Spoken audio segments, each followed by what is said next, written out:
Assalamu alaikum fam, hope you're doing well. So I'm making some organic black pepper jalapeno peanut chicken. So you put a little eggplant, garlic, white onion, jalapenos, and you put chunky organic non-GMO peanut butter, rice vinegar, soy sauce, and some water because it'll reduce down and get a little less watery, right? So the juices essentially will marinate, and this will be served over white rice. So this is really savory.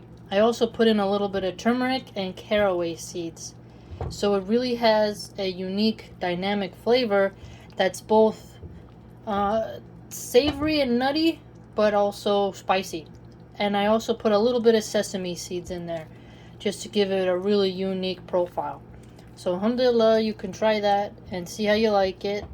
Peanut sauces are really popular with Thai food, so I always have a little bit of fun each time I try to make my version of a Thai sauce. So try it, see what you think. Alhamdulillah for everything.